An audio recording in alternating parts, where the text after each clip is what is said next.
From Tally to Cali, It's time to wake up. Wake up!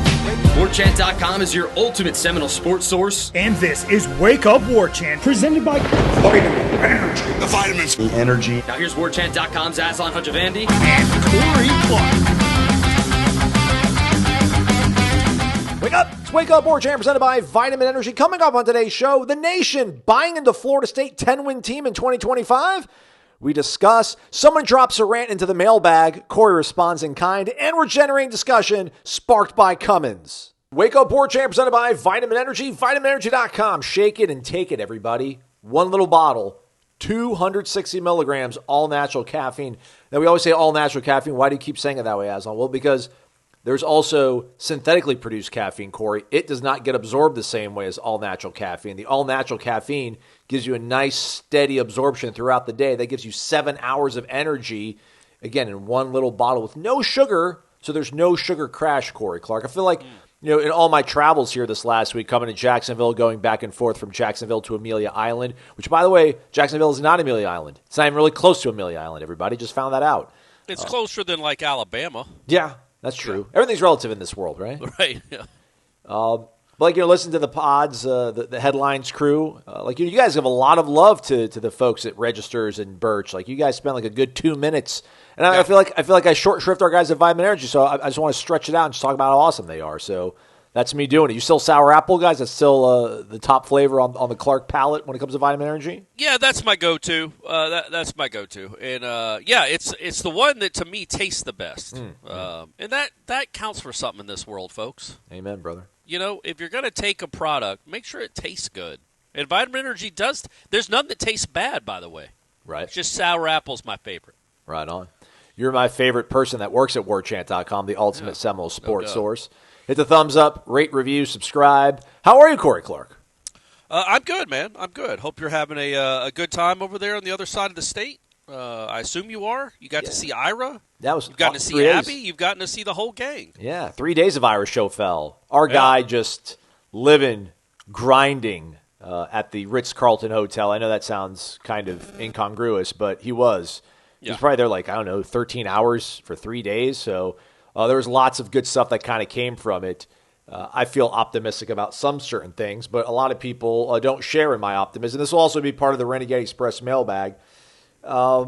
We had two sort of queries that comes about the ACC. But I guess before I get to those, Corey, I don't know how much you were able to read from – well, actually, before we get to all that, poor planning on my part. We are recording this quite early, everybody, so we're not going to – this is going to be done before Florida State and North Carolina take to the Diamond at Dick Howser Stadium on Thursday night in a huge matchup of two top 5 teams that will go a long way in firming up one of those teams' aspirations for being a national seed. So bittersweet to do this show so early, but I have things to do, so I want to be able to record it so late at night. But I guess let's pivot to softball then, Corey, because we can talk a little about softball. We got our guy, Noel for Life, class of 2007, who says we need to start talking more about the best team on campus currently. That's a softball team. This year's got more parity in terms of who can emerge to win it all. FSU has as good of a shot as any other team. In your opinion, what's got to go right for the ladies to win it all? I would say this real quick. Well, no, I'm not even getting into that. Look, losing Kennedy Harp is a big loss, and I'll be honest with you, man. Nobody is a bigger fan in the state of Florida probably of Beecham than I am. I fell in love with her swing last year in February, and have just been a huge proponent of her. I think she's a great player. I've said that I think she will go down as the best hitter in Florida State history, and I know all about Jessie, don't call me Jessica Warren, and all the rest. She's incredible. She has been in a prolonged slump that with the loss of Kennedy Harp, if Jasoni Beecham doesn't turn into the hitter that she was last year and for parts of this year. I mean, she wasn't just she was the freshman of the year. I mean, she was one of the best hitters in the country last year as a freshman. Her average is 120 points lower. The power isn't as much. The swing looks the exact same. And it's not like she's striking out. She's a lot of ground balls and solid-ish contact, but not lifting the ball, not making a difference. And that's why she was bumped down to the 7th spot. Anyway, that's a long way of saying I'm kind of the opinion that if she gets hot and turns into the player we know she can be, well, then you are a national championship contender. The pitching is good enough. The lineup other than her is good enough. She's just got to be an impact bat. Like, she needs to be the best hitter in the country, which she can be. And if she is, then to go along with Edenfield and Torres and Janai Kerr, who's been awesome most of the ACC season, and the pitching, which has been really good, much, much better than it was last year. Yeah, they got a good chance. And he's right. Like, I assume it's a he. There is much more parity. Oklahoma is not a beast of a juggernaut this year. They are not unbeatable. They can be gotten. Everybody in the country can be gotten. They're not even the 1 seed, are they?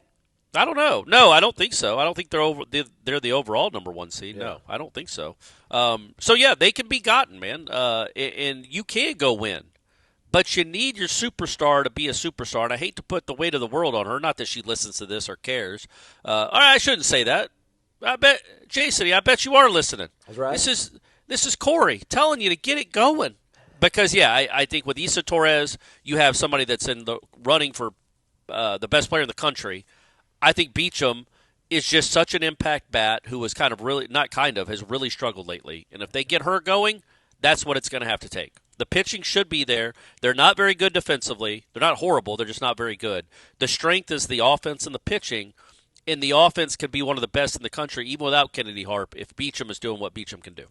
All right, well said, my friend. The number 1 overall seed are the Texas A&M Lady Aggies. So, okay. Florida State will be taking on Robert Morris, 2:30 Eastern time today. South Florida Auburn go at noon. Florida State Robert Morris, that'll be on ACC Network. Yeah. And then the winner's bracket game is 1 p.m. on Saturday. So, yeah, we'll go one game at a time from there. All right. So, I don't know how much you were able to kind of read, Corey, from what came out of ACC kickoff. There were some things I kind of felt good about, but, on the whole, we're still in this conference, and that angers most everybody who's listening to this podcast. I just want to read some of these things, then we can kind of maybe pivot and talk about things specifically, and just let some of our friends vent here. But our guy Bennett Knoll, who actually was the winner of last month's Generating Discussion there you go. Gift Bag Drawing, says, after hearing reports from ACC Spring Meetings, you guys feel the ACC's hiding something.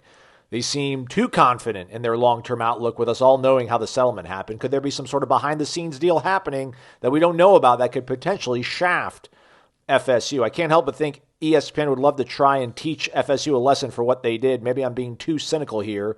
What do you guys think? Is there a possibility of a scenario happening, or any sort of possibility? Or you think that maybe the NBC would try to create some sort of mega conference to compete with the Big Ten and the SEC? Or do we have no clue about right now what that could end up looking like? Yeah, I mean, I think that's the last question is the right one. Who could have a clue? Nobody. If you had asked us in 2017 what college football would look like in 2025, none of us would have thought this. Even 2019, none of us would have thought this. Now Oklahoma and Texas are in the SEC. Clemson and Notre Dame are playing every year. People transfer every month. Like, literally, September they're in one school, November they're in another school. Like, it's just it's crazy what it's become. So the reality is none of us know. And I would say this, like the stewards at Florida State, they have made it obvious that they are not going to just sit there and take whatever the ACC tells them they're going to do. And I don't think I don't know what people thought would come out of these spring meetings. All the drama, kind of, in the short-term drama anyway, was quelled whenever that was, 3 months ago? Whenever the word came out that the brand schools, the TV ratings were going to dictate who got more of the pie. So Florida State won in that regard. They're going to be making more money, significantly more money, than they were last year. It's funny, I saw on Twitter too, by the way, Louisville is trying to game the system. Because if I saw that Brett McMurphy had a tweet about all these games that Louisville was trying to pursue. They wanted a non-conference game with, like, Texas. They wanted one with another one with, like, Notre Dame. They wanted one with Michigan or somebody. They're trying to get the big boys on their schedule because of the eyeballs. Because, it's smart, right? Wow. And that's why, as much as I've joked about Florida State shouldn't be playing Alabama to start this season, it will have a lot of eyeballs. And that is good. In the long term, you want more people watching your games, even if you're not going to be great. If you get 5 or 6 million people watching that game, well, that's more money for you. It might seem a weird way to dictate who gets the most money, but eyeballs matter. So I think that if NBC or somebody like that, or if Netflix really gets into this, and they say, you know what, we are going to compete with ESPN. They're going to be $30 a month now. We're going to offer $25 a month, and this is going to be our college football package, and we're going to get this conglomeration of teams. We're going to combine the best teams of the ACC and the Big 12 in Notre Dame and make them a part of the pie. Well, then, as long as you're making more money than you're making now, I wouldn't see as opposed to going to the Big Ten and all that travel, would that be the worst thing in the world? And look, I have no inside knowledge. I'm not saying this is even going to happen. I do expect Florida State to be out of this conference in 3 years. I just don't know what the landscape will look like. But as long as your money is comparative to the teams you're competing against nationally, then, I don't know, who cares who's in the league with you? I mean, I shouldn't say who cares. We all care, and we all want to be in the SEC. That would be awesome for the city. Whoa. Oh, no, I mean, I just think it would be the best thing for the city. I do. I do. I just don't. I think maybe you've said that once or twice on record, but I feel like you also kind of represent the voice of the people who think that the SEC is evil, and it's both synonymous can with be ESPN, true, buddy. and they don't want to be on ESPN. Yeah, but both can be true. You hate ESPN, you hate the SEC, you want to join them. Just because of what it would mean in 2035 if you've been in that league for 5 years and all those schools are coming to Tallahassee every year. It would be so great for the economy, so great for the city, so great for Florida State. All that money you'd be getting, it'd be great. Either way, I don't think anything that happened this week in Amelia Island makes me less confident that Florida State, and look, man, it's not going to be 2026, but let's say Florida State in 2030. Let's have a sort of long-term viewpoint. Florida State in 2030, I think, will still be positioned really, really well. Much better than they are right now. I don't know how that manifests itself, but they will be better in 2029 or 2030 than they are right now, and they will be more competitive financially with TV revenue. Yeah, the thing that should buoy, I think, everybody was that Jim Phillips was asked what will make you or what does stability look like for the ACC, and he mentioned, I think, 3 or 4 years. He said 4 to 5 years of hopefully teams not moving around and staying put. And then he quickly, within 5 seconds, took it down to 3 to 4 years. Yeah. So, again, that might fall before 2030, but it won't be 2026. The two things that made me feel really good about, I shouldn't say really good, but that makes me feel optimistic and hopeful that college football is going to get fixed. And this is outside the realm of the ACC only, but it was what you could kind of pick up and the news that was reported throughout the week, Corey, was there's two main things I think that will be able to address why this thing has gotten so far off the rails. Funny enough, Nick Saban and his this presidential sports commission, Saban's like, I'm not volunteering for this thing. He's like, I don't think we even need it. I think we all know what's wrong. We just need to go ahead and decide that we want to fix it. So the two things obviously are player movement and then the sums of money these players are getting. So the report that came from Ross Dellinger that talked about Deloitte. Now listen, part of the House settlement, obviously revenue sharing, all the money from the TV contracts getting funneled down to the football players. Part of the House settlement is going to include a enforcement arm that comes around other parts of compensation, namely NIL. So Deloitte says that they went and audited, I guess, some of these previous deals that had been bandied about and actually had been signed by players. Corey, and they said 70% of the deals that players sign with collectives would have been deemed illegal. Yeah. 90% that came through, public companies, Ford, let's say, Ford Motor Company, those are all above board and were legal and would have fallen within the new parameters. So we got a rule now where players, there will be a level of enforcement. Everybody seems to have an appetite for it. Charlie Baker from the NCAA, Jim Phillips, Michael Alford, athletic director. Michael Alford also having an appetite to have penalties and NIL contracts when players leave early. It sounds also like there's going to be two flavors of NIL. There's going to be kind of a one-year deal, bet on yourself, big sum of money, and you can leave freely. Or if you're going to stick around 2-3 years, you'll get more money over the course of those 2-3 years. Maybe not as much as you will per year, but you will get more money over the course of 3 years. But you can't leave. So that keeps you in place, which then dovetails into the fact that one portal window seems to also be coalescing. Coaches, I know, said at the AFCA meeting they want to do it in December, January, but it sounds like everybody else, all the other decision makers, administrators want to push for a post-spring window. So if you can only transfer, Corey, in April, I think that's going to make coaches less likely to go into the portal because they won't be able to get their hands on you for spring football. They're only going to get you for play-run practices and 15 preseason practices. Now, will they completely go away from the portal? No, but I think they will become less reliant on going to the portal. That doesn't take away your ability to transfer everybody, right? So the players still have their rights, their ability to move around, but there will only be that one window, and they'll be less sort of attractive as options. And then these sort of enforcement rules and regulations coming in to make the spending more sustainable. Because you got guys like Charles Barkley coming out, who's the conscience of our nation, I feel like, when it comes to sports. And it's like the fact that I've got to cough up $2 to $3 million every year to Auburn just so we have a good football or basketball team, that's the stupidest thing I've ever heard. Yeah. Well, agreed with all that. I do think there is a will here. Because it went off the rails. There was a lot of unforeseen consequences of the NIL. And if they're going to challenge you in court, get challenged in court. Realize that's going to happen. But there has to be some real laws that are rules that are applied here. And I don't know how it can be done without making them employees, but I don't care if you make them employees. Figure this out. And I do think the will is there. Because, man, there's too much money on the line. And you don't want this product to be not unwatchable, but unlikable.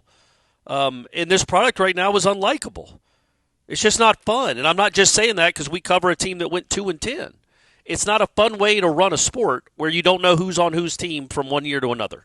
It's kind of what's killed college basketball. The best players leave after a year. And that killed college basketball for the last 15 years. The best players wouldn't stay for 3 years. If they came at all, they'd be there for a year and they're gone, and you have to relearn these rosters, and there's not nearly the connection. Well, that's happening with college football too. And I think the long-term consequences could be dire if they don't figure this out. And I do think they will figure it out. I don't know how. I'm not smart enough to know how, but I do know they want to do it. And as long as the want is there, they will figure out something. They are not going to just – there's too much money on the line. There are too many egos on the line, but way too much money on the line, too many billions of dollars to just throw your hands up and say, oh, well. Somebody somehow will figure out a way to make that happen. The problem is, where is the stewardship? Who's the leader? Who's the tip of the spear? Figuring all this out. That's my biggest issue with everything is there's nobody running the show. But we do know that they want this to happen, and I do think it'll happen. Well, it feels like when House goes into effect. Yeah, it win, right? Yeah. Whatever that is. Yeah, then the pieces will start falling, and then these enforcement things happen, and then we get this. And then the lawsuits will start, and blah blah. Yeah, blah. They will. Yeah. But in the meantime, those players will not be able to make ridiculous sums of pay-for-play money because it will be knocked down by Deloitte. Yeah, and again, like if and again, Deloitte does this for all these other sports, and Ira did a really good job of explaining it. Sorry, Corey, on the stand-up about you've joked about this whole thing. Like, listen, Arthur Blank can't sign Patrick Mahomes to a max contract and then come over the top and be like, all right, I'm also going to funnel you $30 million through these other endeavors. Like, Deloitte actually does accounting to make sure that these sort of things don't happen at the professional level for, I think, Major League Baseball and definitely the NFL. So they can get their arms around college football, which I know is a bigger beast, but they've got the track record and the history and the pedigree. Sounds like it'll be good business for Deloitte. Sounds like, maybe we should see about putting them on our stocks to buy chart. I was going to say they're going to be hiring a bunch of people to because they're not really, this isn't a thing they need to do right now. They haven't been really hired to do this necessarily. But full time, like enforcement, they're going to need a couple hundred extra people, maybe a couple thousand extra people to be keeping up with all this. But that's the whole issue. And again, I just want to reiterate, I have no problem with name someone. Legitimate NIL. Oh, no, I'm sorry. Legitimate NIL. The pay for play for like the kid that Miami just got. By the way, you got some views on that video, Aslan. Well done, buddy. How about that? And only two people got upset, I was very surprised. I'm like, this is going to get so many people pissed off. I mean, like, who cares? Well, it wasn't the Warchant account that tweeted it, so we're all good. Yeah. That kid getting paid whatever Miami paid him is just stupid. It's just stupid. And I'm going to just assume it's mid six figures, maybe seven figures. It's seven figures, man.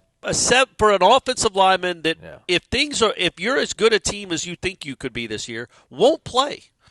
next year. You know what I mean? Like, he's probably not going to be a part of your starting line next year because he's a freshman offensive lineman. Well, he's a 26 guy, but yeah. That's what I mean, yeah. So 26. So he's a freshman offensive lineman. So he's not going to be there in September of 2026 anchoring your offensive line. He could, though, man. They're going to lose that Maui Noah kid that they really like a lot, and he's one of the tackles. Good luck, then. Yeah. Good luck. How many in our lifetimes how many times in our lifetimes, Aslan, has there been a really, really good freshman offensive lineman? Andre Smith at Alabama. Did you say Andre Anybody Smith? else? Yeah, Andre Smith at Alabama. Mitch Hyatt, I don't know if he started as a true freshman for Clemson, but he started all 4 years. He never got drafted, though, funny enough. But Mitch Hyatt was like a really good offensive lineman for Clemson on those national title teams. With either and the Deshaun kid or at LSU, Will Campbell. Will Campbell, right? Yeah. So but we just mentioned 3 in the last 20 years. Right. So he'll play. He might even start. He's not going to be worth $1 million right out of the gate. $2 million, probably. But anyway. Whatever it is. I mean, that's just – but it's cool that you get to put that feather in your cap that we just signed the number 1 player in the country. It's stupid. Now, Will Campbell this year deserved that kind of money. He was the starting tackle for LSU. Wasn't he a first-round pick? Correct. Yeah. He wouldn't have deserved this money 2 years ago as a true freshman, but he put in the work. He became an All-American, and he was a first-round pick. His name mattered. Like, that's the whole point. His name was known. Like, he could sell stuff because he was a good football player. But the fact that this kid that hasn't played a down of college football and could be a bust, those do happen, and you've guaranteed him $1 million for being good in high school is just it not being a guaranteed. Like, maybe he's can't miss. Maybe he's the best offensive line prospect of all time, blah, blah, blah. He's not a can't-miss prospect. This is not Cooper Flagg in basketball. So it's just this stuff needs to be taken out of the sport. This stuff needs to be taken out of the sport. Jeremiah Smith getting a $10 million deal with Beats because he is one of the most well-known, not just college football players in the country, no problem with it. I love you, but he's made a name for himself. I know, but what would you have said this? I mean, I think you would have said the same stuff about Jeremiah Smith had we known that Florida State lost him to Ohio State because Ohio State came in with a $1.8 million offer. You would have been like, you would have said that was ridiculous as a true freshman. But now that he was a can't miss guy. So a little less ridiculous because he's a receiver. Yeah, fair. I think it's ridiculous with an offensive lineman because those are not ever guarantees. It's just that's the hardest sport that's the hardest position to evaluate. There have been a ton of 5-star dudes that didn't turn out to be anything, especially at that position. And I don't expect – like Jeremiah Smith we knew was going to be a pretty big-time player immediately. Right. Going to be part of their rotation. This kid might not play as a true freshman. That's all. But what if he is Will Campbell, though, and he does start for you as a true freshman, and in 3 years he's a first-round pick? Like, that's the level of talent Georgia and Oregon and Miami think he is. That's the risk, right? You know? That's why you pay him the money, because you think he could be that. And it's not my money, but if he ends up being just a pretty good offensive lineman, you just wasted. You might have wasted a few million. Yeah. I don't know what his war is, Aslan. I don't know what his war is. I don't know either.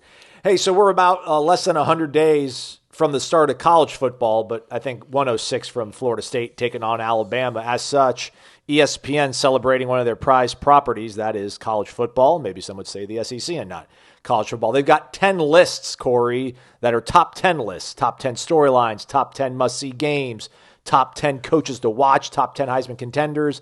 I'm not going to say the rest of them, but they did have one that was top 10 wild predictions for the season. David Hale of ACC Network fame was tasked to pen that one, and one of the 10 things he said would be on his 10 wild predictions.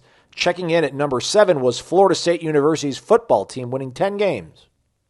Oh, all right. He thinks a simple regression to the mean on some key luck-based metrics should get FSU back to a bowl game, but if this defense takes a step forward under new coordinator Tony White and the offense is energized by Tommy Castellanos at quarterback, it's not absurd to think the Noles regain much of the form they had in 2023 when they finished 10-3 and looked like a genuine contender by year's end. I think he might have meant 2022, and that's in that blurb, but I'm just reading what was on the screen. I read what's ever on teleprompter. Right, yeah. All right, sure, okay, that's good. I mean, it isn't outlandish to think they can be good this year. It isn't outlandish, That's all. I don't think it's crazy at all, as we sit here in May, to say they could be a top 20 team, top 25. Sorry, right. that insane. And if you're a top 25 caliber team and you get a little lucky, maybe you turn into a 10-win team. I think that's asking for too much right now as we sit here in May, because I think the schedule's hard. I think Alabama and at Clemson and at Florida seem like likely losses as we sit here in May. So you're going to have to win one of those games and then all the rest. So that seems like a little too much, but I haven't seen this team play. And I haven't seen Castellanos with Gus Malzahn's offense. So maybe they can be really good. 10 coaches to watch. Norvell checked in at number 8 on this list. Yeah. So, I mean, there's some good and some not as good. I think he falls to the not as good. Like Marcus Freeman, Dabo, I think are like the watch to see if they can take another step. If Marcus Freeman can actually win a national title, and if Dabo has kind of proved everybody wrong with the way that he's gone about aggregating his roster. So, but yeah, the Alabama-Florida State game, not one of the 10 best games to watch, they said, but they also have Boise State, Notre Dame on this list, South Dakota, North Dakota State. Who did this one? Bill Connolly. So send your emails to Bill Connolly. I know you don't think too much about this sort of stuff, Corey, but we did see that Texas at Ohio State is going to be on Fox because it's a Big Ten game, technically, since it's at Ohio State. They went ahead and announced the kickoff at noon. It's going to be part of Fox's ESPN Gameday knockoff, big high noon kickoff. Right. We've seen ESPN go to the site of a game that's going to be telecast on Fox and, also where big noon kickoff would be. But I just think that this creates a little bit more certainty. Might be a wrong adjective, though. That then they're going to be in Tallahassee for this Alabama game, man. LSU Clemson's also a really good game. But I just think with Corso, this is not his last year. This is his last game. Like he's doing week 1 and he's out. Much deserved. Much enjoyed, hopefully, retirement on the horizon for our guy, Lee Corso. Do you think the Florida State is going to host game day? What do you think the reaction is going to be as you sit here and think about it now in May? I think right now when we think about it, people are going to get the knife sharpened, but I would think hopefully they'd soften up by August and be like, yeah, man, let's give Lee some love, and it's just nice to be on the big stage again. It's a really nice olive branch to this fan base, and I don't think ESPN really cares about olive branches, but it would be a nice olive branch to be here to let Florida State celebrate one of their own, like that more than anything. It would also be nice. And the one thing about Herb Street, as much grief as I've given him for the last 18 months or whatever it's been, he loves Lee Corso, and he's been Lee Corso's biggest champion. Especially since the stroke, but even before that, as he was getting older, he felt protective of Lee in a really admirable way, in a really likable way. And so I would think to ingratiate himself, if he cares at all, back with the Florida State fan base, seeing him with Lee, there would be less boos because it would be a celebration of Lee. The fact that, but I don't know if any of this means anything. Lee Corso might not want to come here for his last game. He might want to be like, no, I want to be in Austin, or I want to be in where's the LSU Clemson game? I think that's in South Carolina's Death Valley. Okay, all right. Check that. So, yeah, it would make sense. I hope they do it. There isn't much difference, really. The difference, I think, is Clemson and LSU might have the two, at least as we sit here in May, the two most high-profile quarterbacks in the country. I saw Todd McShay's mock draft for next year. Nussmeier's number 1. Where's Tommy? Number 1 overall pick. Don't know if that's the case. It's May. It does not matter. Where's Darrell Jackson? Didn't see him. He only did the top 10. Okay. He only did the top 10. But Klubnik was one of them, too. Okay. So you have two pretty marquee quarterbacks, marquee programs, not coming off great seasons. It's not like LSU and Clemson played for the national championship last year. I know Clemson made the playoffs, but I feel like they finished with 4 losses. And LSU finished with 4 losses. So it's not like they're coming off great seasons. So that's a marquee name. It's two, on the whole, better teams than Alabama and Florida State were last year. But I think Alabama and Florida State has the cachet. It is Lee Corso's last game. It would make the most sense. So I hope they do it. It would be cool, but who knows at this time. And I won't be there either way because I'm not waking up at 8 in the morning to go watch a TV show. But, hey, everybody, let me know how it goes. That's going to be a hot one, by the way, Aslan. Yeah, I saw that afternoon game against Alabama is going to be a hot one. Speaking of this Alabama game, we got a couple questions on this one. This might be a tandem one. Packaging, bundling, bundle and ave, some might say, Corey Clark. Let's go to our guy down in Naples. I think he's still in Naples, our guy, Mark. He's supposed to come on and talk about JFK conspiracies at some point. That's right. That's right.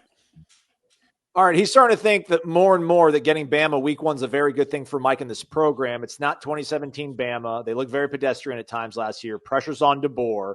FSU's got low to lose. Crowd. Tommy C might run for over 100 yards and lay it all on the field, but here's the thing. Really gives Mike a chance on the big stage to show that he's fixed the effort issues in the locker room. If they come out flat, uninspired, defeatist energy, we'll all know in week 1 that there's a systemic problem. However, if FSU punches them in the mouth, even wins a close one, it changes everything. So bring it on, show that smart and calculated changes were made on and off the field, time to show it and early. We have another one, same sort of theme, if you will, Corey, and it comes from our guy Noel 89 Nation. So he had a lawyer kind of lay it all out, then he comes on top of it and says, with the coaching changes and roster moves that took place, I said that awkwardly, didn't I? I got to work on my phrasing. No, you're good, buddy. You're good. Anyhow, with the coaching change and roster moves that took place during the offseason, do you believe the Noles are truly ready to face Alabama in the season opener, or is this a matchup simply setting them up for failure and that will ultimately keep the fan base chasing Coach Norvell with their torches and pitchforks? By virtue, Corey, of this being pretty much the only brass tacks question about football, and Nole Nation hasn't won it before, thanks for the assist, Mark. Maybe we'll get you an extra drawing. But we're going to go with our guy, Noel 89 Nation, as our Cummins generating discussion question of the week. Corey, if you please could get the generator going. Oh. Just pushing the button this time, buddy. I don't have to do that noise. I'm just pushing the button. He has learned. It is generating discussion. It is sparked by Cummins.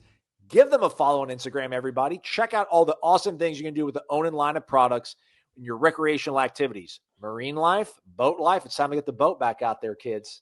Get dad to get the boat back out there. Make sure you've got a generator that's a Cummins generator. Get your portable generator, which you can win if you get entered into the grand prize drawing by having the best question of the week, which our guy Noel 89 Nation does. There's two things to the Mark's question, I guess, Corey, although we're going to focus here mostly on Noel 89 Nation. The good and the bad, I think, for Florida State is you get Alabama with their new quarterback being broken in for the first time in a game with real stakes. So that bodes well for you. I think I'd rather get Ty Simpson or whoever's going to be their starting quarterback August 30th than October 30th. But also you're going to get a fresh Ryan Williams, who apparently was held out during spring with some nicks and knacks and bruises. Because I don't know if I looked at his production last year, Corey. He tailed off. He did not have his 100-yard, 6-reception games in late October, November. And DeBoer said as much. He needs to get bigger, stronger, more durable. But he's going to be plenty fresh, but he's going to have a slightly rusty, not broken in quarterback. I don't know. How do you feel about the matchups? Do you believe that Florida State is truly ready to face Alabama in the season opener? I mean, yeah, but we're in the middle of May. And I'll think that 3:36 on August 30th, 6 o'clock. Ask me again. I might have a different opinion, but yeah, I do think that they're ready to play Alabama because I don't know what Alabama is. And I also think even if Alabama, let's say Alabama is a top 10 team. Let's say Florida State is a top 30 team. That's not that big a difference. In 2025 college football, yes, Alabama would probably win the game, but you're talking about degrees. Top 10 teams lose to the 26th team in the country on the road all the time. That's college football now. The parity, there's never been more parity, even as these power schools, and Florida State should be considered a power school, load their rosters with a lot of high-priced talent. The parity has never been greater in college football. So, yes, I do think Florida State has made enough changes to the roster, and then also the coaching staff, probably more importantly, that I think I trust that Gus Malzahn will have a game plan ready to exploit whatever he sees exploitable on the Alabama defense. And I do like Tony White, and I like the fact that Tony White runs what can be a confusing defense. And when you're facing a quarterback that has not played a lot of college football, certainly not at this level or with these stakes, as you put it, anything is possible. Do I expect Florida State to win? No. Alabama's good. They have good players. And you just went 2-10. And I think that's a key, too. You do still have enough players from that team last year that if you do get down 10-0 in the first quarter, you just cash it in, say, oh, well, we're not any good this year either. Let's just spiral. Or will we see some what for and some fight back? That is something that we just don't know about this team. I do think Alabama has a better roster. It's not so much better that Florida State doesn't have a chance. It just isn't. That's not how college football works. And you do have some good players, man. And Castellanos is a tough dude to deal with. So, yeah, I can see them. I definitely think they have a chance to play in this game. I don't think it's setting up anyone for failure to assume that Florida State on their home field in a season opener can compete with Alabama. Yeah. But also, those torches and pitchforks were well earned. Touche. Yeah, I mean, I don't want to get too much into the matchups part of it, but I mean, I get your point. Like, Alabama's got the better roster than Florida State, top to bottom. Yes, probably, but like, how is that all going to match up? Like, the only thing that I feel is a significant fear for either team. Like, I'm pretty uneasy about Florida State's cornerbacks against Ryan Williams and Jeremy Bernard, as well as Isaiah Horton, who's really well at Miami last year. Like, that's a tricky one, but I don't know if they're linebackers. Again, listen, Deontay Lawson, really talented guy, but he's coming off an injury. Keon Sabb's one of their good safeties. He's coming off an injury, missed all of spring. So, like, does that give Tommy some more running around room, some little more, confidence, having maybe a hobbled safety and a hobbled linebacker, and how's that all play out? So, whatever the difference is in their roster, I think the matchups might actually play a little bit more in Florida State's favor and kind of keep things a little tighter and close. But no need to totally dive into it. What do you think about, Mark saying kind of about showing that smart and calculated changes were made on and off the field in that game? Like, will we be able to tell the trajectory of Florida State football based off that one game? Because last year we probably, if you go back and watch the wrap up, man, you were not feeling good in Dublin at all. Like, you felt like a level of unease I don't think anybody else really did. We chalked it up to a whole bunch of weird factors. Listen, the way they smoked LSU, you're like, okay, this team is legit. They might be competing for something really serious. And you really can't count. I guess you can count 2022, right? The LSU block kick and the way they smoked Duquesne early on. Like, will week one really show us a lot about the trajectory of Florida State, you think, for the season? I mean, yeah. I don't put all the eggs in that basket, though, because it is the first game of the season. Teams are allowed to get better. This is a new team with a new coaching staff, so there are going to be some hiccups. And you hope, like last year, Florida State's best game in hindsight was probably the Georgia Tech game. If they'd have played Georgia Tech in late November, if that game would have been in late November, like when Georgia Tech played Georgia, Florida State would have lost to Georgia Tech by 40 points. And they lost on a last-second field goal. That was as close as they were to Georgia Tech all season, which is sad to say, but it's the reality. So that team got progressively worse as the season went along. You are allowed to get better. So if you lose to Alabama 28-10, I'm not going to sit there and say, fire them, it's over. Now, if you're losing to Florida 28-10 to finish 4-8, absolutely.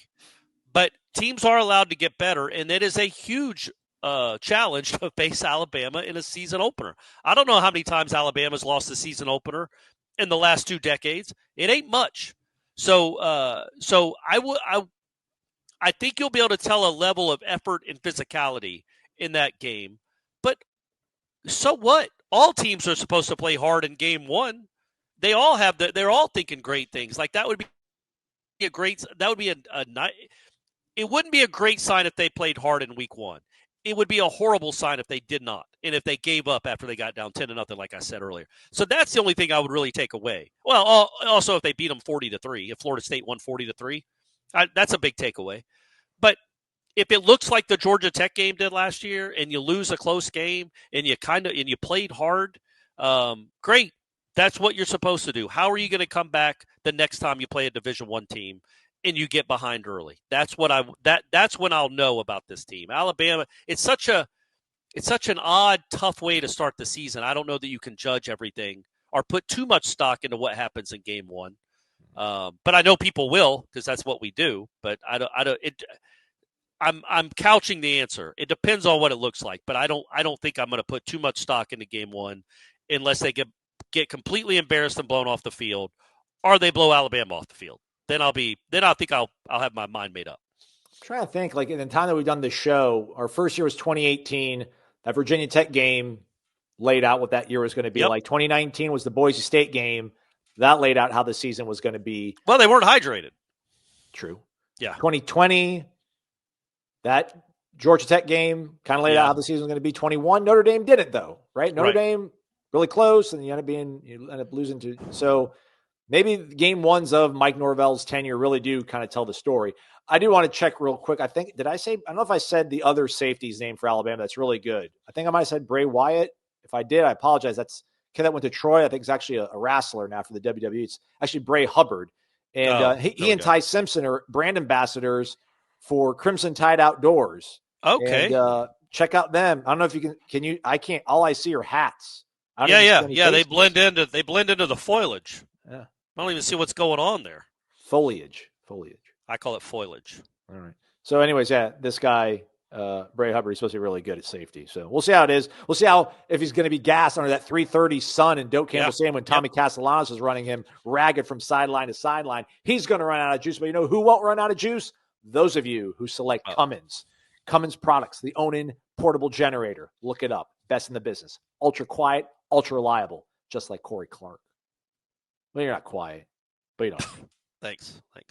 Corner Pocket Bar and Grill, 2475 Appalachia Parkway. You should be in the new Doak.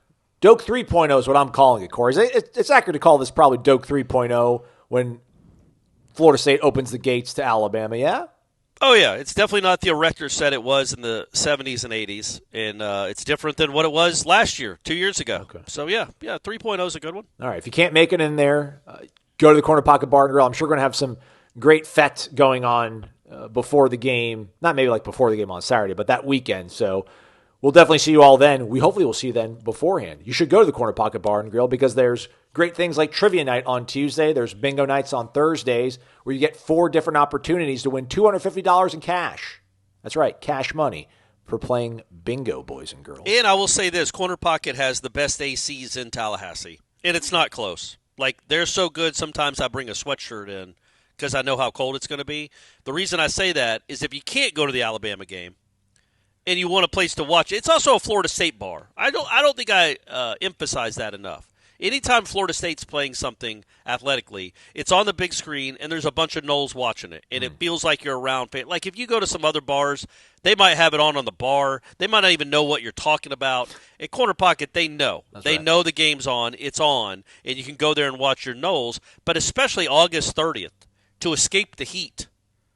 Get inside Corner Pocket and watch the Noles beat Alabama and enter the top 25.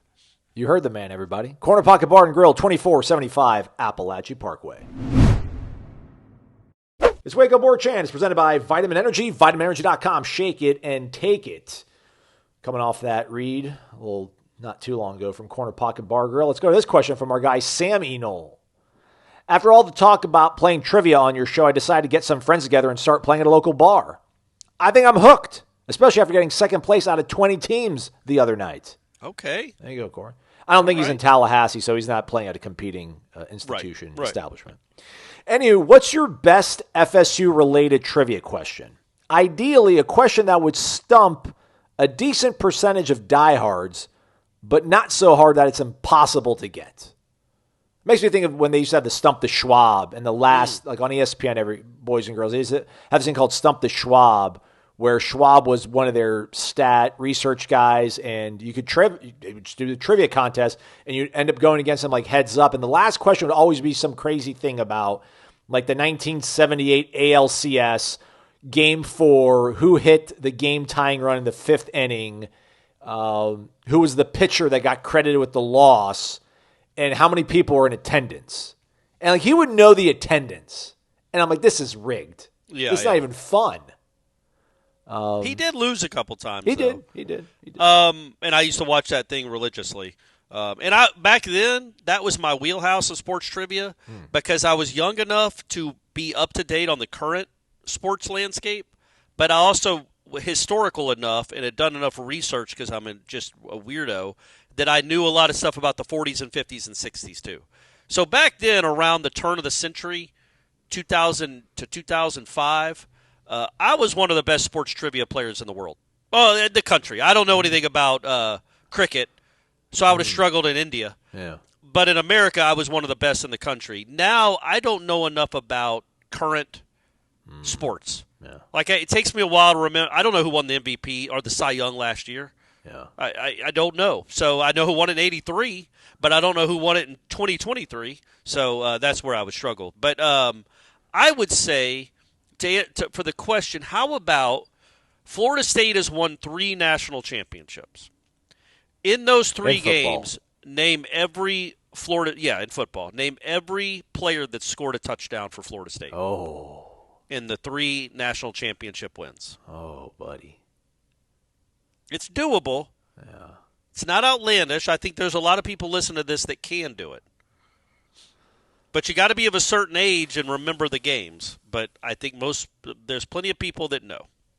Okay. I was going to say, I don't even know that name off the top of my head, but who was the kicker from Boston College that kicked the field David goal? Gordon. I know you David know. Gordon. Yeah. That's a good one. The one that beat Notre Dame. Yeah. The week after Notre Dame beat Florida State, that slid Florida State back into the national championship. To answer the question, I'm doing this off the top of my head, so I might miss one. William Floyd. I'll pull up Noel fan. Go. William Floyd scored in quotes in the 1993 game. He actually fumbled, but they don't have review, so they couldn't review it on like a fullback dive. I think he had scored on the play before though, and they didn't give it to him. So anyway, and I that might have been their only touchdown. I think that was their only touchdown. They only scored 1 touchdown. It was 18-16. Correct. That's correct. So that was their only touchdown. 99, let's see, Peter Warwick 3 times. Ron Dugans twice. I feel like, was there another one? Stand by, pulling it up. Cheney. Well, Cheney on the block punt. Yeah. Yeah, that's right. I think I would have remembered that. Yeah. So they scored 46 points. They scored 6 touchdowns. Peter Warwick had 3, Ron Dugans had 2, and Jeff Cheney on a block punt. Jeff Cheney was also a very good running back. He just happened to be on special teams. And then in 2013, you should get those, Aslan. You shouldn't even have to look it up. Kelvin, Devontae, Chad Abram. Kermit. There you go. You did it. See, we did it, man. Woo. We can do it. That's not a crazy question. I felt a little nervous there on the that game. Did anybody go twice? Anybody go 2 scores on that? Kick some of the field goals. They only had 4. Yeah, all those field goals. Berto. Yeah, that's a good one, Corey. You should do that next time you and Stephanie host trivia nights. I'll make it all the people for the others team that scored touchdowns. Like who scored touchdowns for Virginia Tech. Let's keep it in the past before we look at this upcoming season. Our guy Esquin67, we are well into speculation season. I think I agree with the Coracle. No one has got any idea what college football is going to be in 2025 unless the team has a starting quarterback returning. It's all a wild blank and guess. So my question for the week, considering FSU teams prior to 2017 only, which team surprised you the most based on your preseason expectations with a better than expected season and why? Worse than expected season and why? Prior to 2017, who came in based on your preseason expectations and overshot it, Corey, and who underdelivered? In football? Yeah, I said prior to 2017. I guess, you didn't limit us to football, but, we are a football show mainly, seemingly. I mean, you couldn't say 2005 because I think we all thought they were going to be pretty good in football. They did win the ACC championship, the inaugural one, but it was coming off like a 3-4 game losing streak. And I don't know if any of those late Bowden years count. Maybe 2004. Like, listen, that should be mine. Worse than expected, and why? And why was it worse than expected? Because I pretty much shaped my entire life around sticking around another football season at Florida State. Like in 2023, started seeing the tea leaves. I'm like, all right, they're going to bring all these guys back. I'll take a little. I think it took 9 hours in the spring, so I could still get my scholarship for fall 2004. So I'm like, yeah, Chris Ricks, rainbow offense, can't stop, won't stop, and then we end up losing to Florida on our home field for the first time since 1986. That was a complete bummer. 2017 went better than expected. Yeah, I don't know, man. That's a tough window. I'd have to say 2022, but that's not prior to 2017. Yeah. You answer the question, Aslan, not what you want to answer. Yeah. I would say maybe 2010. Okay. You had a horrific loss at NC State, just painful. But you won the Peach Bowl. You beat Florida, which nobody would have thought when 2010 started that you were going to beat Florida. Demolished Miami. and yes, smoked Miami. So I would say 2010. That was Jimbo's first year too. So they had been. I feel like they'd been 7-6 for like 3 out of the last 4 years before that, and then for them to go 10-3 and really, really close to, I think maybe 10-4 and really close to 11-3. They should have had 11 wins. Hopkins kicked a 55-yarder against Dabo. I would say 2010. That's my answer. Is the one that went a little better than I thought, just because it seemed to get turned around pretty quickly. Then it hit a bit of a speed bump there again in 2011. And then it really found its groove after that. So I would say 2010. Honestly, though, if we're being honest, there's no way I knew 2013 they were going to be really good. But I didn't know they were going to be one of the best teams of all time. Yeah, that's the answer, yeah. And I didn't know that Jameis was going to be that. Who would have thought Jameis would be that in year one? That was insanity. Nobody thought that. So I would say 2013 is a good answer, too. Would you put 2014? How many people do you think listening to this would put 2014 as their worse than expected season? Oh, worse? Yeah. No, because they went it wasn't as enjoyable. How about that? No, man. Dude, a lot of us did not go to the opener against Oklahoma State because we're like, we got to save our money so that we can go to the national title game. Like everybody was back. We ran it back. And we didn't even make it back to the national title game. They won all the games. So it wasn't enjoyable because of the way they won. Like, they weren't nearly as dominant as they should have been. That was the problem with that team. But it's hard for me to say they underachieved or didn't live up to expectations or whatever. However the question was phrased, when they went undefeated and won an ACC championship. Now, every game was a last possession game. They had like 2 blowouts the whole season. So it was a lot of white knuckling.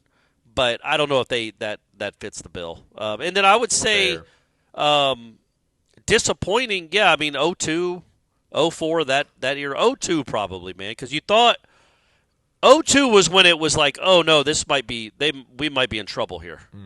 Like, this wasn't just a one-off because Florida State had a freshman quarterback and their best receiver, Anquan Bolden, got hurt in the preseason. No, there's some real stuff going on here that doesn't look great because they had just, even 02, they had just had a great recruiting class. That's the one with Booker and Buster Davis and Leon Washington and Chris Davis, C.C. Davis. Incredible class. Bunkley, I think, was in that class. And you thought, okay, they're reloading, and they're going to be really good again. They started preseason top 5, then they had to barely hang on to beat Iowa State. And you were there, right? You were at Arrowhead? I was, yeah. I was in only time I've been to Arrowhead. And then it was just a slog the whole season.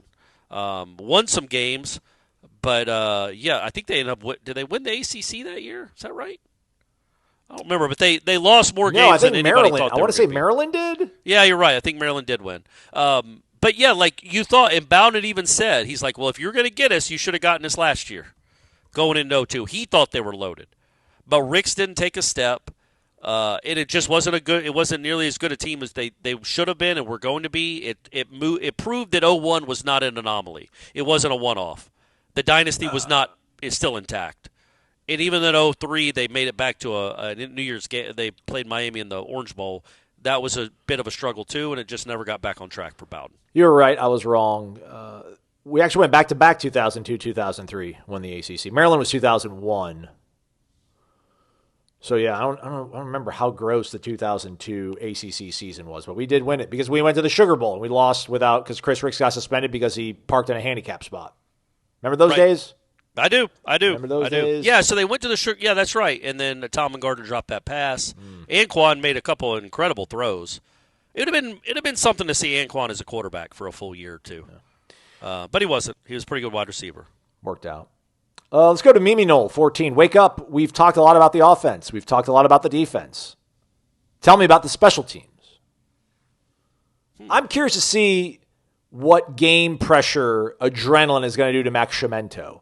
I don't want to – there's nothing that I think you could possibly get better from Jake Weinberg than you got from Ryan Fitzgerald. I know you might say he's got a bigger leg, but, I mean, Fitzgerald was, like, perfect from, like, 50-plus, it felt like, this past year. I do feel like Max Chiamento he's got the potential to hit maybe, like, the longest punt in Florida State history. Yeah. Air yardage. I don't know the bounces and how that's all going to work out. But, like, Chiamento has a far superior hang time, distance, range leg than Master Romano had. Is he as consistently good as him, though? He's not, because he's just not. So there could be an opportunity where he's going to kick one 65 yards on the fly. He might also get one off the side of his foot that's only going to go 38 yards, which we really didn't get much of that from Alex, it feels like. So kick returner-wise, Jalen Lucas is back, so that's obviously a good thing. It feels like they just always throw another running back, like whoever's the number 2 running back ends up being back there collecting kicks. And I don't know who the punt return. Do you remember? Can you recall back to that one scrimmage you saw if they even did anything special teams wise? I can't even. I don't know. Wayne McCoy was the guy that was fielding punts. It was in the IPF, so any good punter is going to hit the roof. So they didn't do any punting in there. I don't know. I don't know who will be the punt returner. I think the real look, man. You lost a really good kicker and a really good punter.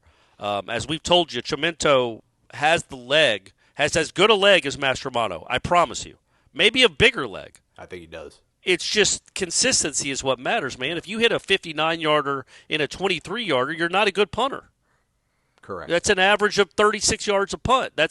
So that's what you worry about is somebody that's never really done it. And Mastromanno had plenty of struggles when he started. Like, it's just part of gaining experience. So it won't be as good as it was last year. Certainly not the punting game. And then the field goal game, it's just all the kid has a better leg than Ryan Fitzgerald. It's not even all that close. I'm not saying that. It is crazy what this kid has as a leg. He's thunderfoot. But if he can't kick it straight, if you miss a 40, if you have the ability to make a 62-yarder, but then you miss everything from 40 to 49, I don't care that you can make a 62-yarder. It's all about the consistency and the free points, the automatic points that you should be getting when you cross the other team's 30, 25-yard line. I don't know if Weinberg has that. I don't know what kind of consistent leg he has. I know it's a cannon, but great, man. There's a lot of kids that can kick off through the end zone. And how many times is Norvell even going to try a 61-yard field goal or a 58-yard field goal, except right at the end of a half? So if he's consistent – that's the biggest. That's one of the bigger keys of the season, man. Right? Like, and Alabama's in the same boat too. Like Alabama breaking in brand new place kicker. They're bringing in a punter from an NAIA school that was punting in Colorado, so he had altitude aided stuff. But yeah, their place kicker I think has only kicked maybe 4 or 5 PATs. That's all. So that's a factor. Yeah. All right. Well, hey, it's going to be a punt off, and Chimento's going to win it. Chimento's going to win it. Well, we saw last, 2024 opener, special teams played a big part in how that game played out. Listen, Florida State's not in that game without their fake field goal, which I know I can't really dive into that. I don't know how they're going to look special teams wise in terms of like running gadget plays, but that 2-point play and Fitzgerald hitting all those field goals from 50 yards, without those, that's not even, we talk about they're one play away from winning. They're one player away from that game not even being a contest. Yeah, if they have an average place kicker, it doesn't come down to Georgia Tech having to go and make a last-second field goal. Yeah. Florida State's not in the game. You're right. So I saw Jalen Lucas and Sam Singleton, I guess I'll say, for kick return, because he was he was a freshman All-American, our guy Sam Singleton? Yeah, for the one kickoff return he had, yeah. And then I would say those are the leaders in the clubhouse for kick return. And I think they will be good there. They're always pretty good at kick return. They're usually pretty good at coverage, although, again, that was Mastromanno kicking them really high and doing positioning really well. That helps. It's been a lot of more wild cards this time around. How many punt returns do you think they had last year, Corey? Florida State? Yeah. 14? Woo! He cheated. He looked it up. You're right. Yeah, you're right. Not many. One a game. 14 punts. LaWayne McCoy had 10 of them. Malik Benson had one. B.J. Gibson had one. Then there was team credited 2 punt returns. So, yeah, I don't know. Maybe B.J. Gibson, LaWayne McCoy based on that, obviously, because they're still here. I almost want to see if I can find 2013, but I don't know if it's going to be as cleanly laid out as last year's were. This is great. Maybe put some elevator music going on back here. Do they show it here, Aslan? Kick returns, punt returns. 34. Okay. 34 punt returns in 2013. That's your stat. Well, that was back with Kenny Shaw, right? Correct. Yeah. That was back when the punting game was a little bit different. It's harder to return punts now. The guys kick it so high. They wait longer. They roll out to the right to give their coverage team time to get down the field. It's harder to return punts than it ever's been. It's crazy when you go back and watch the old Dion T-Buck days of returning punts. The punter would just catch it and act like the football was made of lava. and would have to get rid of it immediately. Now, a lot of that was because Florida State rushed the punter like madmen all the time. But the way the blocking was set up for the punter, it was non-existent. It was just crazy how the sport was coached back then. And so, yeah, Dion sometimes would catch it, and there would be nobody in the picture with him. Same with P-Dub. They'd catch it, and there'd be nobody in the picture with him. We're back. It's Wake Up War Chants presented by Vitamin Energy, vitaminenergy.com. 2 more questions. This one's from me, Corey Clark. It's from Armchair Osceola. Non-football question, Aslan. We've heard you talk about covering sports in Montana, but not many details. I spent a week in the Bitterroot Valley a few years back. It was an awesome area. Hard to believe that's part of the same country we inhabit here on the East Coast. Amen, bro. I think Bitterroot, that's like North Montana. Yeah, I was in Southwest Montana. So where did you live? What were your favorite parts? How was it covering Montana State versus a blue blood program like FSU? Was there anything you preferred about that level of FCS football? How many bears and elk did you see? Not a lot. Oddly enough, I went to Yellowstone 2 days before I left to help out on a news story, Corey Clark, because get this, a Japanese couple came to Yellowstone on their honeymoon, and the husband got attacked and killed by a grizzly bear. So I went there to cover it as a news story. And I was like, I just want to just drive around, and I just want to see bison. I think buffalo, bison are just the coolest looking animals ever. And I only saw one bison. I was extremely disappointed, so I didn't see a lot of that. Montana State was fun. I was a sideline reporter for that game. That was statewide broadcast. Corey, the cool thing was Montana State hadn't beat Montana in forever, and I was in Bozeman, which is where Montana State is based out of. And I got to interview the head coach who I knew, Rob Ash. Shout out, Coach Ash. And he got dunked. I think I may have said the story on the podcast before, but he got dunked with Gatorade. And I was doing the interview with him and live on TV, and he gets done with Gatorade. And I keep doing 3-4 questions, and then he's done. I go into the production truck because it's freezing. It was like minus 10 degrees at kickoff, and it's freezing. So I go in the production truck. I'm like, awesome job, Aslan, great. And I want to see how it looked. And then I start feeling this dripping, like this cold drip hitting my top of my foot. And it was so cold out that the Gatorade hit my pea coat and it froze. Oh, wow. And then I went into the production truck, which was heated, and it started melting. But it was really intense. It was an awesome game. Came down like last possession. They really do care about that game. Obviously, it's like a 25,000 capacity stadium versus what I would see at the SEC and what I've been looking at Florida State, and Florida, and Miami. So they cared about that game, though, but it wasn't with the level of insanity that we do, which I love. There's one thing that was better about FCS football. There was just so much more access. Like I could be like, hey, like, can I get Coach Ash one-on-one in his office on Wednesday? And they'd be like, yeah. So that was cool to be able to do that. I lived in Butte and then Bozeman. Butte was hard scrabbled. Good people, though. And then Bozeman was, they called it Bose Angeles at the time, Corey, and it's really Bose Angeles now. I literally left and took that job in Mississippi because I was living in a awesome condo with a kid who was graduating from Montana State, and they were going to sell the condo. I couldn't find anywhere to live. Like I literally couldn't find anywhere to live that I could afford. So I'm like, I can't stay here. And I'm like, let me see what else is out there. And Mississippi was out there that I was going to get way more money, and it was way cheaper, and I left, and that was 2011. So I can't even imagine how crazy it is to live there now. But yeah, it's awesome, man. Montana was beautiful. I do miss it. If I had the means, my life goal would be to have like a summer house in Montana, in somewhere between Bozeman and Butte, maybe like Three Forks or Belgrade. That might be a little bit more affordable, but it really is beautiful, man. I didn't take advantage of going skiing and all that stuff. I went once. I'm not that much of an outdoorsy guy, but it's a beautiful place, Montana. I highly recommend you all going there. And last thing on the way out, Corey, a rant. By the way, this is the last time we're going to let you use this as your therapist, Whack 169. I love you, but I can't do this right now. It's May, man. We got to pace ourselves. Here we go, Corey. It's a screed. I think you would use the word screed to describe this. So we're going to go out on a high note. Oh, good. Perfect. Hey, guys. Hope all's well. It seems to me the further we go into the summer, the angrier and angrier the fan base gets about last year's team. Am I imagining that? I think he is, Corey.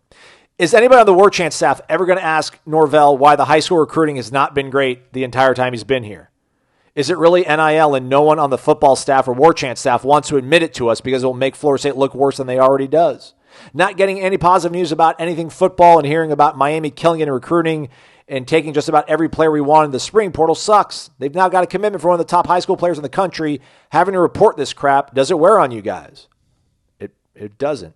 I'm not a recruiting guy, though. We'll have to ask Michael Langston or Matt Lacer that. I should not have to hear one more friggin' time, I'm not going to name names, from someone on your staff talking about players from last season. This season, whenever. They wanted to be paid like pros. They should get treated like pros. The time of they're just kids is BS. Maybe 20% of your roster really gives a damn about playing for the school. They're all mercenaries and would rather leave at the drop of a hat for more money. F those kids. I get really tired of the mealy-mouthed commentary talking about individual players. Marvin Jones Jr. sucked for FSU last year. You guys need to say it. You need to say these players suck, and here's why. I'm getting very tired of the not going to name names crap. Didn't he just say that? I'm getting very tired of him saying how tired he is of the not naming names crap. Yeah, I feel we're slowly getting away. There's a lot of like, stop 2-10. We get it. Let's look ahead to this season. I don't know if people are getting angrier and angrier about last year. I know the recruiting stuff isn't going away, because when you start thinking about that and you ask yourself, why is that? Then people talk about, well, you weren't recruiting well enough in high school and you had to rely on the portal. And then high school recruiting is not going all that swimmingly right now. And, Miami gets the number one guy. So I guess I understand that. But listen, I'm not holding anything back. I don't think Ira's holding anything back. Like, listen, I don't think Corey is. I don't know. Damn well know Jeff's not. But I don't know, man. Like, if I knew that Florida State had a $20 million payroll, but that Texas, Ohio State, Michigan, Georgia were all averaging like 38, like, I would tell you, and I'd be like, all right, well then, what can we really expect? But I don't know that, so I can't say it with like a level of confidence. And then anger. So that's the thing. I guess maybe if I knew the facts, the hard, cold facts on all this, Corey, I would be angry, but like, I don't. So I'm resigned to just floating along here and waiting until August 30th and hoping everything's going to work itself out somehow. Yeah, and I think with the naming names or the mealy mouth commentary, it's like, man, the problem with it is it's not just one person. So I can sit here and say, yeah, Patrick Payton was a disappointment. I don't think he played hard all the time. I think that was evident. I think we said that. But when I peel back from just saying Patrick Payton sucked or Marvin Jones Jr. sucked or they didn't play hard, it's like, but that puts the onus on them.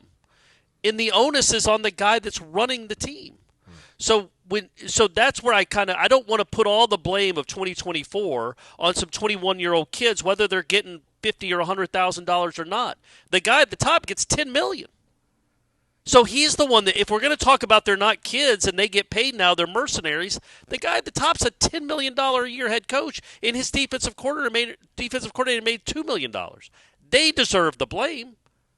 They're the ones that brought him in. They're the ones that allowed them to play like that. It allowed them to give that kind of effort, quote unquote, with the effort.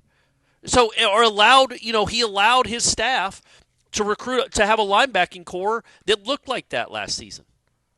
That's on the coach, and the coach is.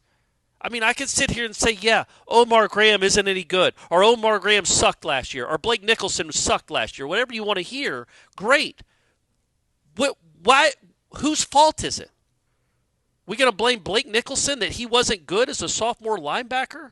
Or are we going to blame the guys that coached him and brought him in and didn't get him ready to play or didn't have better people in front of him?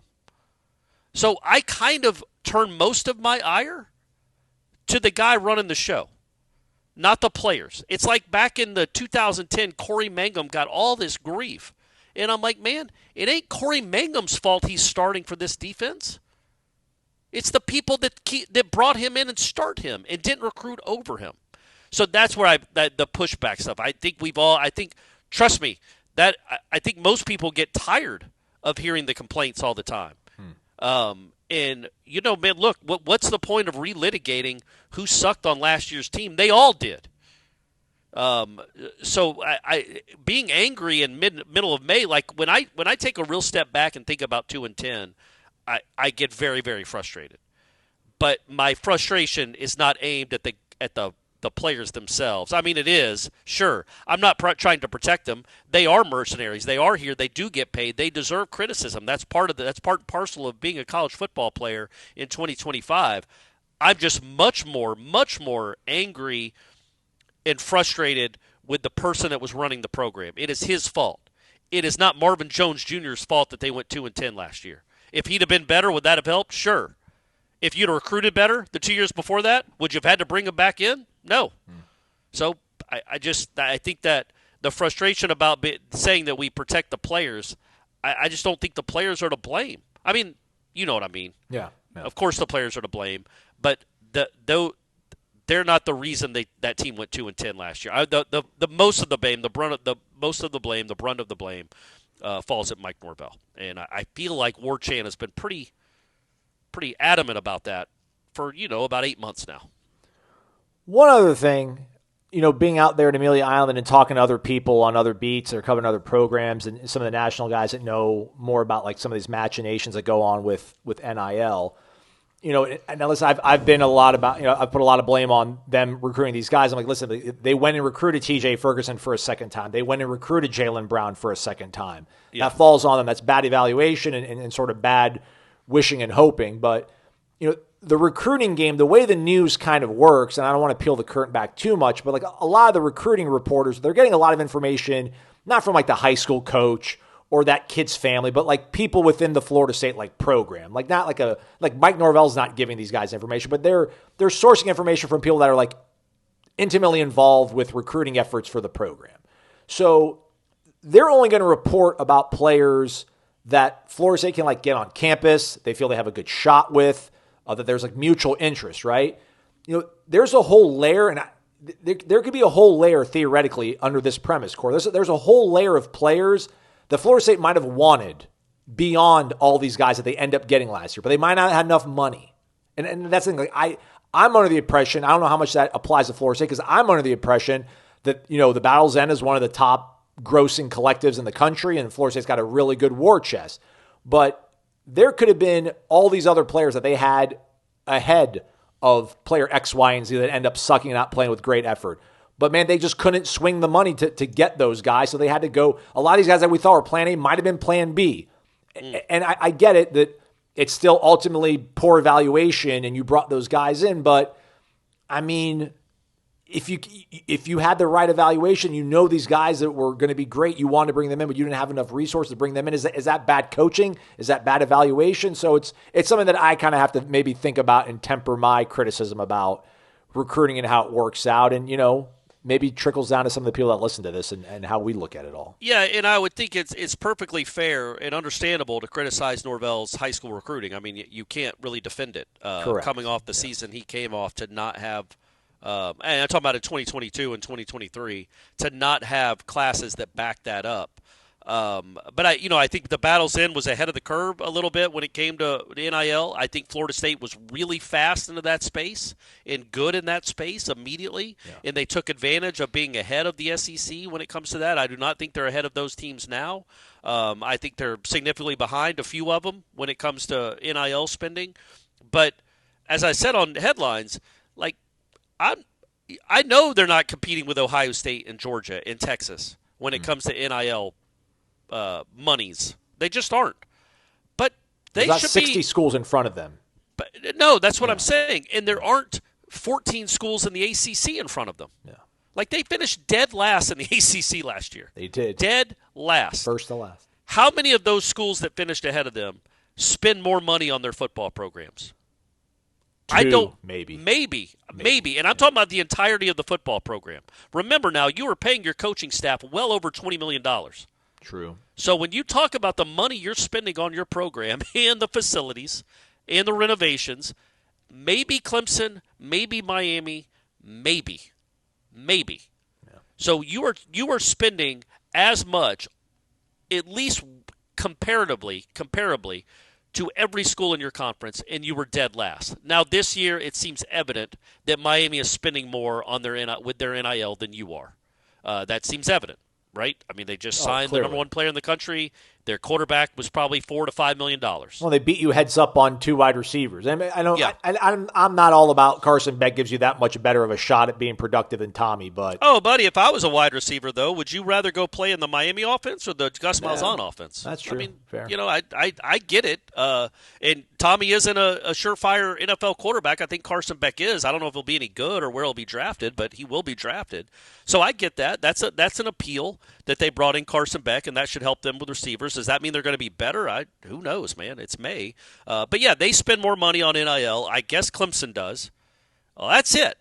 So if we're just going to use like, okay, you can't compete with you don't have the money to compete with Ohio State and Texas. Well, how about get to the top 2 or 3 of your conference, because you do have the resources for that. And it's like Florida State fans, and we foster this too, and I'm a part of the problem. We compare this program so much to the national programs, which with good reason. For 40 years it was the best. It was the winningest program in the country. So for 40 years it makes sense. But before you start worrying about Ohio State and Florida and Texas, well, you're always worried about Florida, Ohio State, Texas, Georgia, Alabama, whatever. You worry about Pitt, Boston College, and Wake. Blow them into the sun like you should, because you spend exponentially more money on your program than they do, and then start taking steps towards Ohio State and Texas. You know what I mean? Like that's priority 1. Become the best team in this conference again, or at least relatively one of the best teams in the conference. Get to Charlotte again. It's only been a 1-year absence, by the way. But be a routine player in the ACC. I can't imagine SMU spends more money on NIL than you have. I just can't imagine it. Even though they have all the oil money, I just don't think that's the reality of the world. And so go be better than SMU this year. That's all. That's all I'm asking. That's all I'm asking, Aslan. But yes, the frustration from last year is still palpable. But you're not angrier though, are you?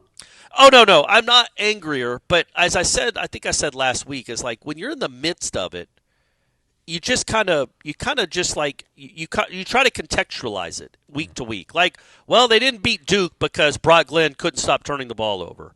And they didn't beat North Carolina because they couldn't stop the Hampton kid. And they didn't beat Miami because the offense wasn't good enough. And you talk about the games and the weeks and the players individually, and you don't take a step back and go, this all sucks.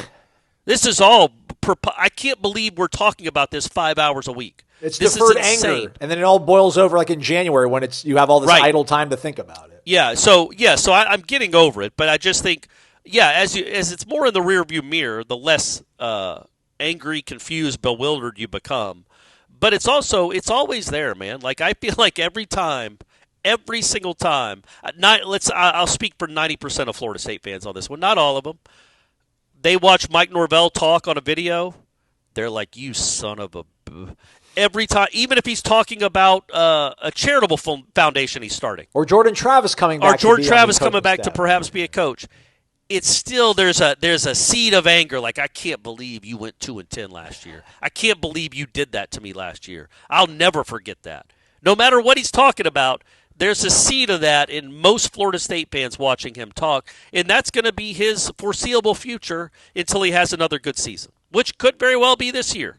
I'm not giving up on this program. Sir, I'm not giving up on this coach. He could be good. He's proven he can be good. He's also proven he can be horrendous. By the way, Aslan, I want to bring up something to you. Please. Just because I've been watching a lot of NBA playoffs. Okay. Imagine a World Series baseball game where like 15 fans just get to sit in the dugout next to the team. Yeah. Right. Isn't that crazy? Courtside seats are incredible. You don't know where the bench ends and the fans begin sometimes. Yeah. But they're sitting like, and the coach is walking in front of you the whole time. You have to duck around to see around his legs. But it's just crazy that like Sam Cassell is going to be sitting next to a Knicks fan tomorrow. Right. Because he's an assistant with the Celtics. It's just weird. I guess it's always been like that. I just feel like there was maybe more distance between, like there's maybe a gap between the benches on an NBA team for the NBA and the fans. But man, those fans they must hear everything. Yeah, I feel like there wasn't a lot of, maybe other than the Lakers games, I feel like there wasn't a lot of fans between the scorer's table and the bench. It was like the teams are on top of the scorer's tables, and then the fans would be courtside, but like in the corners, right? Like, so they weren't on top of like the coaching staff. They were hanging out with like the 12th man on the roster or whatever. But yeah, it is crazy. Like you just, in all these shots that you just see the different camera guys and you're like look at these, like they're not famous. I mean, they're not, you see these people like, how do they get? Oh, that too. Even in New York and L.A., you'll see people that you're like, well, who is that? Yeah. Who is that? Who is that hedge fund billionaire? Right. Which is, I'm assuming what they all are. They own a bank or they own a hedge fund. But yeah, I can't stop looking at how close they are to these benches, and just how bizarre that is. Or like in a football game, if you just happen to have 30 people on the sidelines standing next to Mahomes. Yeah. It's bizarre. It's bizarre, but God love the NBA. Well, hey, Doak 3.0, I think you're going to have pretty close access to the team. Like you'll be able to look at the back of their jerseys pretty much. Yeah, let them stand on the field. Alford, come on, Mike. Let the fans go stand on the field. They give you guys enough money. Oh, hey, real quick, last thing on the way out. We did talk to Michael Alford about the stadium. He was saying that it definitely is on track to open up in July. They're going to also open up in August to other events. They want to possibly open a few practices up to donors. Do you think we'll then be allowed to go and watch those practices, or would that dilute the meaning of being a big-time booster and getting access to watch a practice if there's also I would say if Ray Pereira watching? or Shane or James B. wants to take Joel a friend, Davis, if they want to take a friend to watch the practice because they're a big donor, I don't know why they wouldn't be allowed to bring in whoever they want. Okay. You going to piss off Shane? You going to piss off Ray Pereira? Good luck with that. They just paid for Doak 3.0. Oh, it was a really long show. Really busy weekend. Go to warchant.com for all the latest on the baseball series between Florida State and North Carolina, as well as Lonnie and the Florida State softball team in their regional as they try to get back to Oklahoma City and win their program's third national title. I would say second, but Corey counts the slow pitch one back in the 80s. God love him. Love you, Corey. Let's do this again on Monday, shall we? Let's do it. He's Corey Maslon. Thanks for listening to Wake Up Warchant, presented by Vitamin Energy, vitaminenergy.com.